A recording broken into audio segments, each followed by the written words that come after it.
¿Listos? Bueno, vamos entonces con la parte final. Hechos ¿Cómo así que la parte final? capítulo 13, ¿Acabamos? versículo 38 y 39.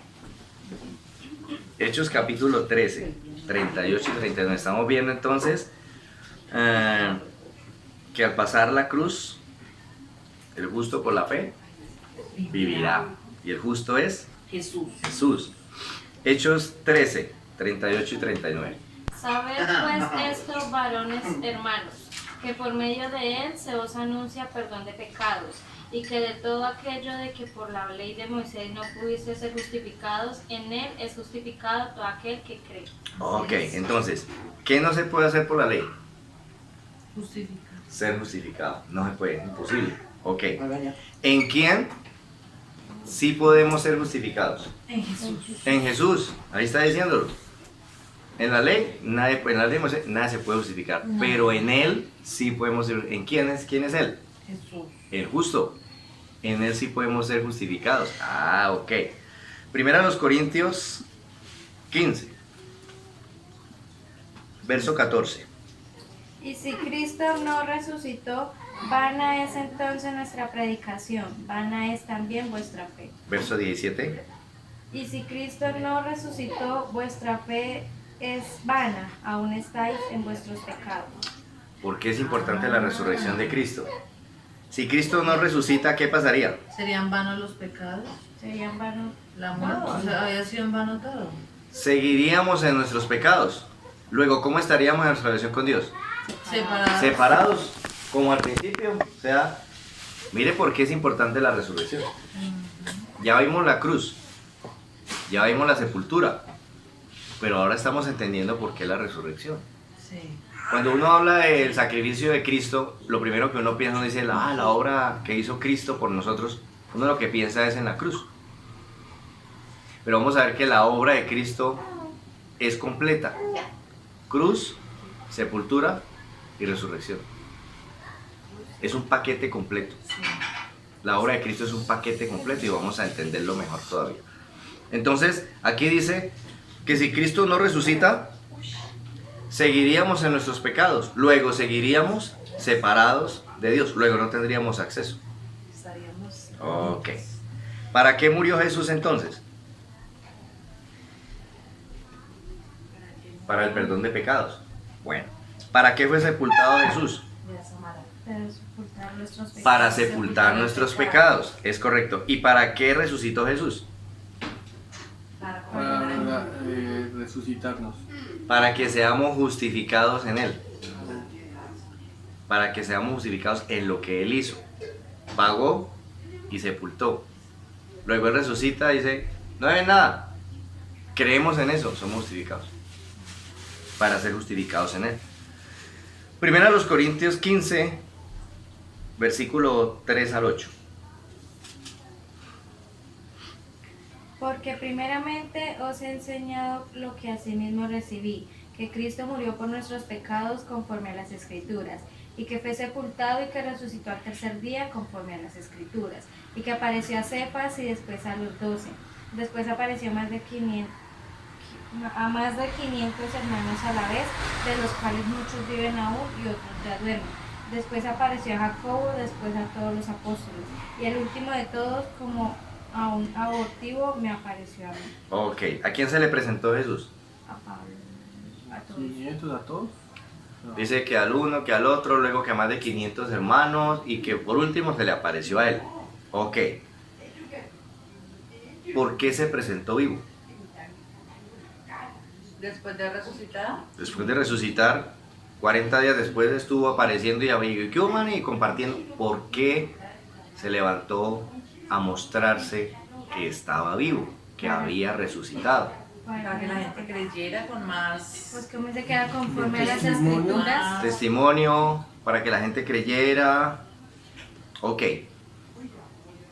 Para poder entender eso, tenemos que entender o recordar la figura del Antiguo Testamento, del sacerdote. Entendamos en la resurrección. Resulta que el sumo sacerdote entraba al lugar santísimo una vez al año para la expiación de los pecados de toda la nación, ¿cierto? El sacerdote lo preparaban toda la noche, no lo dejaban dormir, le leían la ley, porque decían, si de pronto y se duerme tiene un mal sueño y entra impuro y lo matan y aquí quedamos todos sin expiación. Entonces necesitamos que el hombre quede limpio, que entre puro. No lo dejaban dormir toda la noche leyendo la ley, lo vestían, lo lavaban, lo organizaban, se despedía de su familia, adiós, tal vez los vuelvo a ver, tal vez no, hasta luego pueblo, hacía el sacrificio, le amarraban un lazo y iba para adentro. El sacerdote llevaba abajo lo que se llaman las borlas, unas campanillas que sonaban. A medida que él caminaba, las campanillas sonaban. El hombre se amarraba y entraba. Hacía el sacrificio, venía al lugar santo, tomaba el incienso, todo eso, metía la mano entre la cortina y llenaba todo ese lugar santísimo de incienso, porque esa era la última barrera de protección, para no oler a carne viva, el incienso. Llena de incienso eso, que cuando yo entré yo quedé empapado de incienso y no huele a carne viva. De hecho, incluso tomaba sangre del sacrificio, tomaba sangre y la aplicaba en sus dedos y la aplicaba detrás de sus lóbulos de sus orejas, simbolizando que él está muerto. Ya, con la sangre simbolizaba, se untaba, o sea, yo estoy muerto. Porque carne viva no iba a soportar la presencia de Dios allá, era muerto. Entonces el hombre simbolizaba que estaba muerto y llenaba de su incienso allá y se metía y quedó a plenas con Dios en el lugar santísimo. El pueblo estaba fuera en silencio, todos. La expectativa. La esposa, de pronto la esposa diciendo, los hijos, toda la expectativa. Y mientras él ministraba se oían las campanillas. ¿Se escucha algo? Sí, se oyen las campanillas. El hombre está vivo, el hombre está vivo. Pero si dejaban de sonar las campanillas, el sacrificio no fue perfecto, o el sacerdote no estaba puro, y Dios lo mató. Lo mató. Ya no suenan campanitas, ya han pasado 2-3 horas, no aparecen, no hay campanitas, el hombre murió. El sacrificio no se aceptó. Bailas, perdimos todos este año. No había lluvia temprana, no habrá lluvia tardía. Nuestras cosechas, nuestros ganados, este va a ser un año pésimo. No se cubrieron nuestros pecados. ¿Quién entra a sacarlo? Nadie, pero eso es un lazo. Jalen, porque si alguien entra ya cae muerto. Jalen, lo acaban de arrastrar. De pronto diga que haría fiesta, diría la esposa, una burra, no salió. No sé, o de pronto lloraría, si uno no sabe, ¿no? Cómo estaba la suegra. Un hermano, eso es, siquiera. El caso es que eso era lo que pasaba allí. Pero cuando se hacía fiesta, porque el sacrificio fue aceptado y fue perfecto, y Dios lo aceptó, La No resurrección. sabía. cuando el sacerdote se mostraba vivo fuera del tabernáculo. Claro. Muchachos, aquí estoy, la esposa. Madre. Salía el hombre y todo el mundo bravo y había fiesta.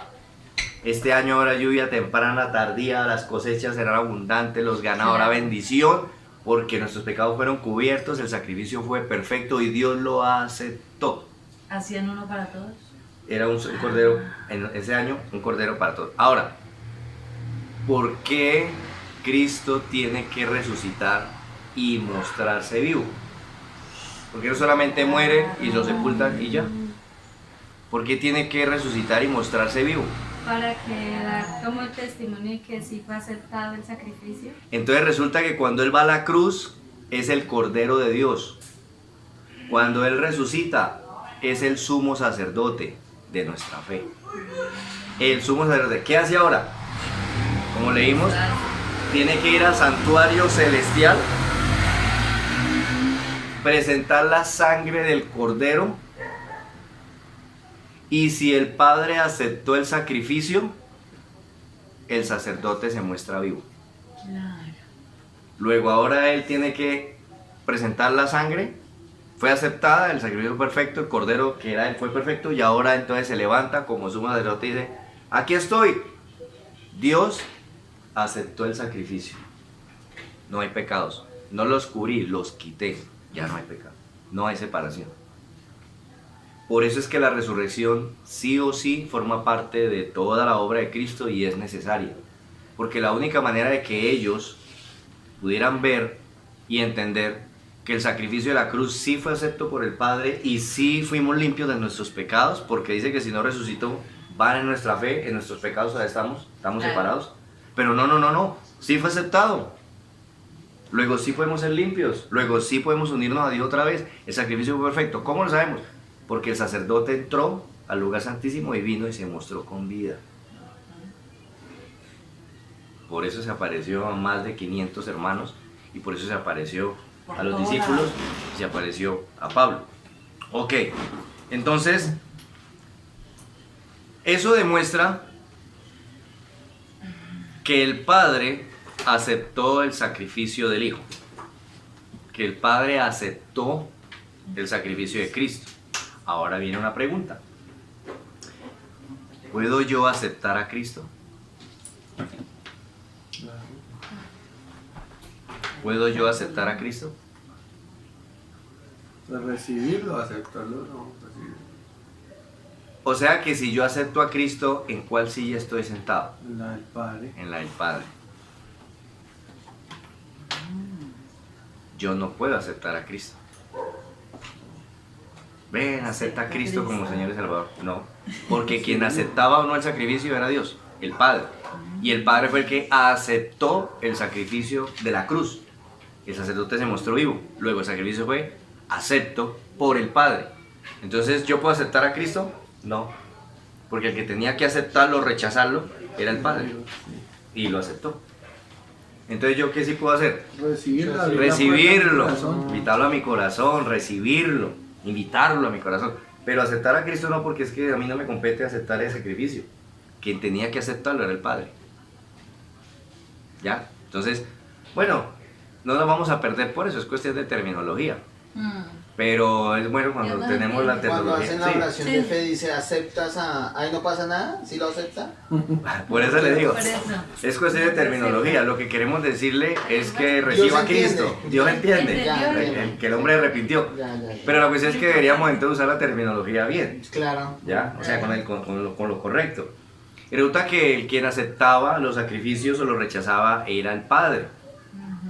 Aceptó a Cristo como sacrificio por nuestros pecados. Luego, si yo digo que yo acepto a Cristo, entonces yo estoy sentado en la silla del Padre diciéndole, no, Cristo, no me parece que lo hiciste bien. Y eso no es lo que me compete a mí, me compete es recibir a Cristo. Recibirlo, no endurecer el corazón. Abrir mi corazón, invitarlo. Ok. No endurecer ahí su corazón. Ok. Entonces, yo no acepto a Cristo. Yo soy acepto en Él. ¿Ve? El Padre me acepta a mí en Él. ¿Sí? Ese sí es el derecho. Yo soy acepto en el amado. Ok. Mateo 28. Mateo 28, 16 al 20.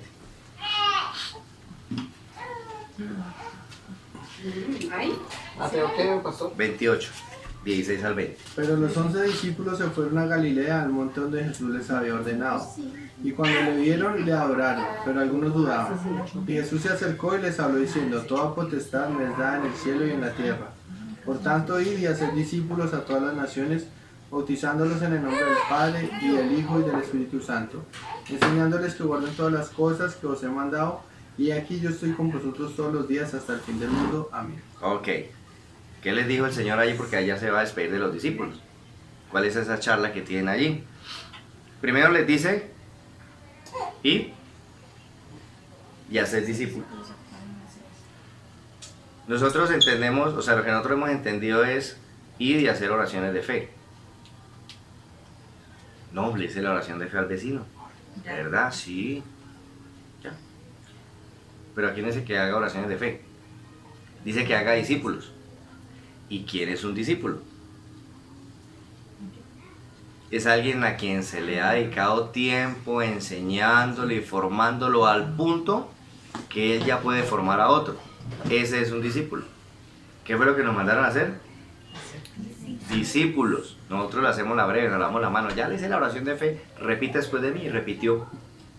No dice nada. Porque aquí no dice hacer oración de fe. Seguidores. Vaya, haga discípulos. Discípulo es como lo que el Señor hizo. 3 años dándole hasta que ustedes ya pueden hacer. Me voy. Entonces, esa fue la tarea, hacer discípulos. ¿Qué les debían enseñar? ¿Qué les debían enseñar? La Guarden palabra todas de las Dios. cosas que os he mandado. Que guarden todas las cosas que os he mandado. ¿Qué es guardar? Hacer. Vigilar, hacer, poner por obra. Ok. ¿cómo ellos le van a enseñar a esos discípulos a guardar, a vigilar o a poner por obra? ¿Cómo les pueden enseñar a hacer eso? ¿Dando ejemplo? Haciéndolo, dando el ejemplo. Entonces, esa nueva persona ve que usted carga Biblia. ¿Qué va a aprender a hacer? Cargar la Biblia. Ve que usted ora, ve que usted va al culto, ve que usted alaba a Dios. ¿Qué va a aprender a hacer? Eso que está viendo que usted hace. Entonces, ¿cómo le voy a enseñar que guarde todas las cosas que el Señor ha mandado? Haciéndolas yo, para que ellos puedan seguir el ejemplo. ¿Cuándo les dice el Señor que va a estar con ellos? Todos los días hasta que muera. ¿Cuándo? Cuando les dijo antes de Todos irse, los días hasta aquí. ¿Eso hasta cuándo? hasta hasta que el final venga. ¿Pero otra cuándo va a vez. estar con ellos? Siempre. Porque Cuando les es él- de últimas, como después de que les mandó de que... ¿Ya? ¿Pero cuándo le dice que va a estar con ellos? No hasta cuándo. Les dice hasta el fin del mundo. Todos los días hasta el fin del mundo. Y yo estoy con vosotros. He aquí yo estoy con vosotros. ¿Cuándo está con ellos? Siempre. Siempre. Ha estado siempre, ¿no? O sea, ¿Cuándo desde dice que ya? les dijo eso. Desde que les dijo eso. Y aquí yo Léalo. estoy con vosotros. No, todos, lea desde el principio. enseñándoles que no Ir y hacer discípulos. bautizándolos en el nombre del Padre, y del Hijo, y del Espíritu Santo. Eso. Y Enseñándoles que guarden todas las cosas que os he mandado, y he aquí que yo estoy con vosotros. todos ok, los ¿cuándo va a estar con ellos? Ya, está ahí. Cuando empiecen a enseñar. Cuando estén haciendo lo que les mandó a hacer. Ah. Vaya, hagan discípulos, enséñenles, bauticen. He aquí que yo estoy con, y he aquí que yo estoy con vosotros todos los días hasta el fin. O sea, lo que ustedes van a hacer, no lo van a hacer solos. Lo que les estoy diciendo que hagan, no lo van a hacer sin mi presencia. Cuando ustedes estén haciendo eso, yo estoy con ustedes. Todos los días, hasta el fin. ¿Ya? Vaya, hagan que yo estoy ahí. Entonces, esto es interesante. ¿Hasta cuándo va a estar con ellos? Hasta el fin. Jesús se va a ir. Ahí se despide. Pregunta. ¿Quién quedará como jefe de sus discípulos que están ahí? Jesús. ¿Quién quedará? Imagínense, él se va. No, me voy para el cielo. Y comienza, El bueno, Espíritu Santo. aquí quién va a mandar. El Espíritu Claro. Santo dice, me voy pero les dejo el ¿Quién va a mandar? consolador. ¿Qué dijo Jesús? Me voy pero les dejo el consolador. No, ahí qué les dijo. Yo estoy con vosotros. Vaya, hagan el trabajo que les mandé a hacer. Y he aquí que yo estoy con vosotros todos los días hasta el fin. Luego, ¿quién estará mandando entre los discípulos? Él mismo, porque ahí está. ¿Ve? Si él está con ellos, ¿quién manda? Jesús. Sigue mandando él. Entonces no hay problema de, bueno, ¿y ahora quién va a mandar aquí? Porque él se va aquí, queda mandando aquí. No, yo sigo mandando, no me preocupe. Yo sigo al frente. Ok. ¿Todos creían? Todos creían. No, dice que no todos creían. Dice que algunos dudaban, dice el pasaje ahí. ¿Y a quién les dijo Jesús esto que les está diciendo? A sus discípulos. Incluso A los que no creían. a los que estaban dudando. Dice que incluso algunos todavía dudaban. Pero les dijo a todos, incluso a los que dudaban. Ok. ¿Qué le dijo Jesús que tienen que hacer con los que creen? Que enseñan la palabra. Sí, pero ¿qué tienen que hacer con aquellos que creen? A ser los discípulos. Hacer los discípulos, o sea, Guiarlos. bautizarlos. Ah, ok. ¿Cierto? Vaya y bautícenlos. Ah, ok, entonces a los que creen tienen que bautizarlos. En el bautismo de Juan, Sí, como los No, en el bautismo del Padre, el Hijo y el Espíritu Santo. entonces no en el bautismo de Juan, porque el bautismo de Juan era solamente para decir que estaban arrepentidos, pero estaban perdidos. Ok, sí. Me arrepentí, pero sigo perdido. Sí. Ok. ¿Se acuerdan cuando estudiamos el bautismo de Juan? ¿Qué era lo que hacían cuando se bautizaban? Dijimos que se identificaban con lo que Juan decía. O sea, Juan no hizo otra cosa rara, sino que la gente decía, bautícenos. Ese acto de meterlo al agua y bautizarlo era diciendo, estamos identificados con lo que usted está predicando. Lo que usted dice es verdad, yo lo creo así. Entonces por eso se bautizaba, porque se identificaban con lo del mensaje, con el mensaje de Juan. ¿Con qué se identifican ahora los que se van a bautizar? Con Con Jesús. Jesús. Ya no con un mensaje, con una persona, con Jesús. Se identifican con Jesús. ¿Cómo nos identificamos con Jesús? ¿Quién merecía la muerte? Yo. Yo, pero Él la tomó por mí. Ah, bueno, entonces cuando voy a las aguas, ¿simboliza qué? ¿En qué me identifico con Cristo? En la muerte. Con que muero. Cuando me meten debajo del agua, Sí. ¿con qué me identifico con Con Cristo? la sepultura. Con la sepultura. Y cuando el pastor por misericordia me deja salir, Con la justificación. con la resurrección. Resurrección, nueva vida, justificado. Ah, ok. Eso es el bautismo. Nosotros lo hemos recibido como, no, tengo un paso de ese. No, no, no. El bautismo es una identificación con Cristo. En su muerte, Cristo. me identifico en su muerte. Yo era que debería haber muerto. Por eso lo Porque hago tengo que- simbólico. ¿Y por qué tiene que estar consciente? Porque un niño no se puede bautizar. Porque no se puede identificar, no es consciente de eso.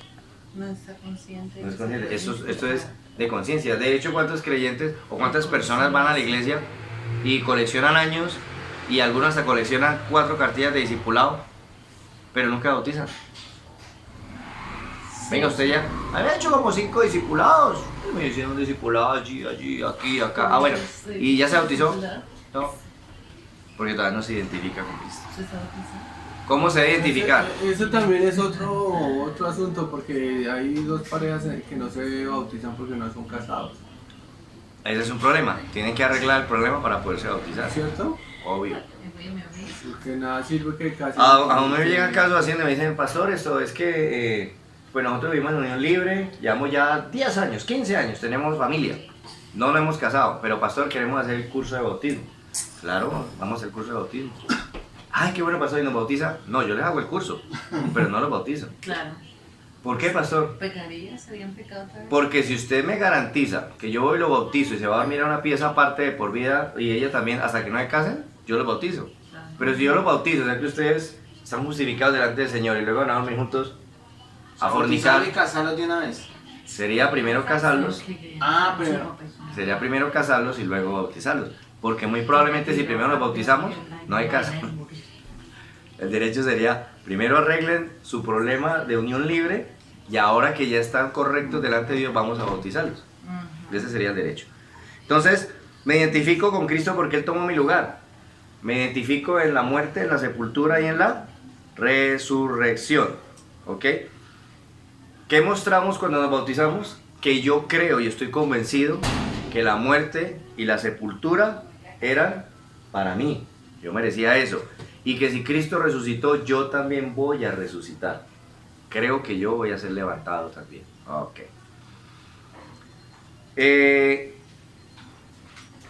¿Aceptó Dios a Jesús en mi lugar? Sí, Sí. lo aceptó, lo aceptó. Ok. ¿De quién son los discípulos que vamos a hacer? De Jesús. De Jesús. De Jesús. De Jesús. Es importante porque muchas veces hacemos discípulos, pero para nosotros. O hacemos discípulos para nuestra denominación. ¿Ve? Al punto de decir que si no son de mi denominación, no van al cielo. Sí. O sea, el Cordero no fue Cristo y no fue la denominación. Sí. Totalmente errado. Los discípulos que hacemos son del Señor. Del Señor. Jesús. ¿Ya ven? Por eso, en lo personal, digamos que comprendo este principio, al punto que a veces hay creyentes que le dicen, no, pastor, yo no estoy de acuerdo con esto, no sé qué, me voy de la iglesia, pastor. Bueno, trata, no, hijo, pero ¿por qué? Mire, pero ¿qué es lo que pasa? Y si definitivamente es algo que ya esto ya no, ya es una decisión tomada, bueno, entonces vamos a orar por usted y ¿dónde se va a congregar? No, que hay una iglesia que queda por allí. Ah, sí, yo ya sé, ya la conozco, sé quién es el pastor, es buena doctrina. Y no, vamos a orar, bendigámoslo y va a congregarse. Porque es que las ovejas no son mías, son del Señor. Y si por A o C situación no se puede congregar, que definitivamente ya no, esto no se puede, siga congregando en otra parte, pero congregue. Los pasos sí se lo maldigo. Sí. Romanos 6. Romanos 6, 3 al 5. Sí, claro, de eso hay. Hay otra iglesia que dice, si se aparta, es mejor que se vaya al mundo que se vaya a otra iglesia. Sí, es correcto. O que si se va de aquí, se va en maldición, y porque Dios lo sembró aquí, y que entonces va maldito y nunca florece, le echan hasta las plagas. Una vez me dijo una hermana llorando, pastor, ¿yo qué hago? Yo vengo maldito de por allá donde me salí porque así. Y le dije, pues haga lo único que pueda hacer, bendiga ese lugar, bendiga a sus pastores y siga el buen creyente porque la maldición que le mandaron no es bíblica, no existe, Dios no respaldó eso. Claro. Yo no pago nada, gastaron, salieron, pero ahí no pago nada. Eso no respalda a Dios. Romanos 6, 3 al 5. ¿O no sabéis que todos los que hemos sido bautizados en Cristo Jesús, hemos sido bautizados en su muerte?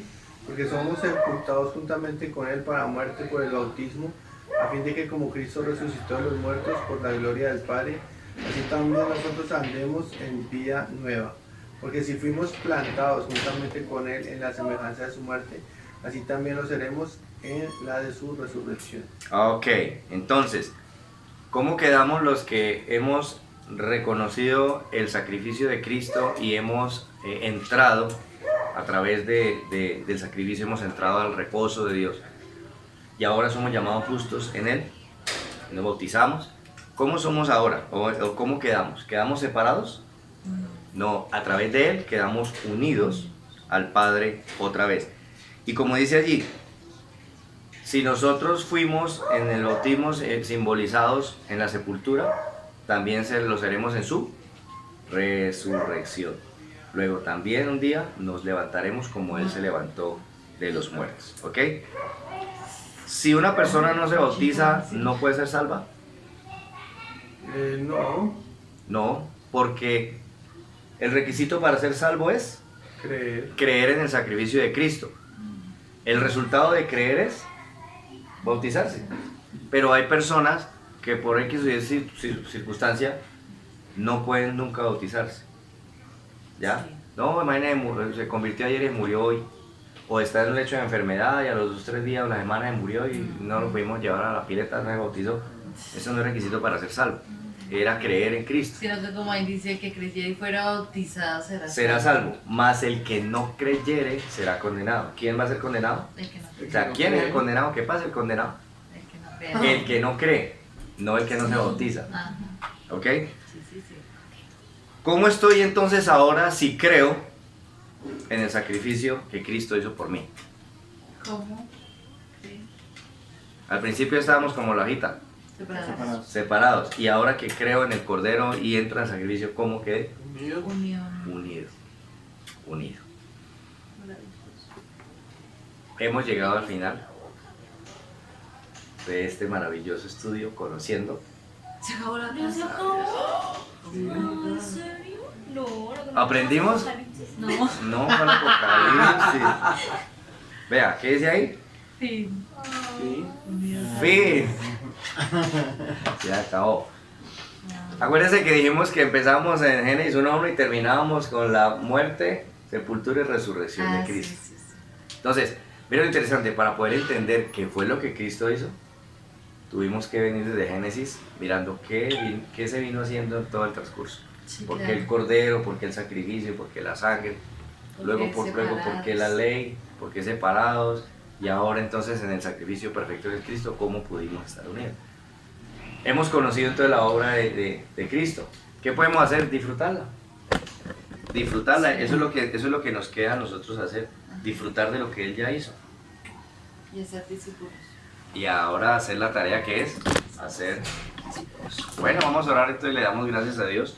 Padre bueno y maravilloso Dios, te agradecemos en esta noche por este tiempo, por esta oportunidad, aún por Señor casi un año, Señor, de poder estar estudiando esta historia maravillosa para poder conocerte, para poder aprender más, saber más y conocer más de ti, Señor. Gracias.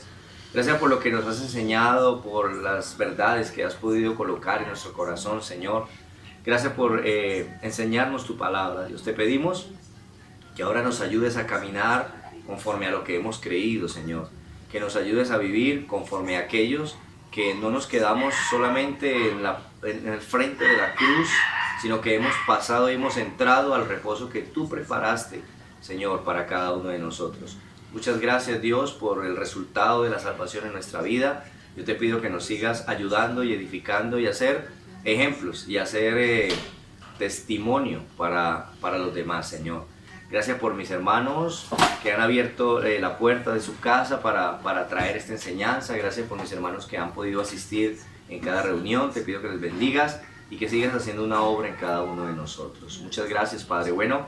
Amén y amén. ¿Listo? Muchas gracias.